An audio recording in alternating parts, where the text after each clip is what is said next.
वर्षा वायुमण्डलमा सङ्कलित जलवाष्प अत्याधिक गरौँ भएर पृथ्वीको गुरुत्वाकर्षण बलको कारण आकाशबाट पानी थुपाको रूपमा जमिनमा खस्ने प्रक्रिया हो।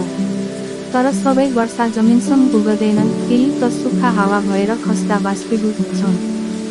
कुनै बेला त सबै वर्षा हावामा नै बाष्पीभूत हुन्छन्।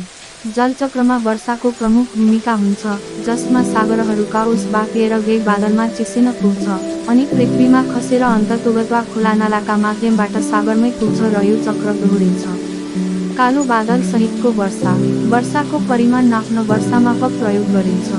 यसलाई एक समतल सतहमा जम्मा भएको पानीको गहिराईको आधारमा नापिन्छ। यो नाप सामान्यतया नजिकैको 0.25 मिलिमिटर मिमी वा 0.01 इन्चको आधारमा नापाङ्कन गरिन्छ।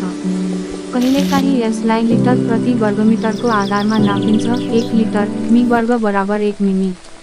झरिरहेको पानीको थोपालाई कार्टुन चित्रहरूमा आयताकार, तलतिर गोलो र माथितिर चुच्चोमा प्रस्तुत गरिन्छ।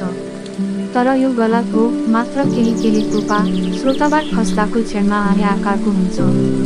सानो थोपा लगभग पूर्ण गोलाकार हुन्छ। ठुलो थोपा चेप्टो बन्दै जान्छ।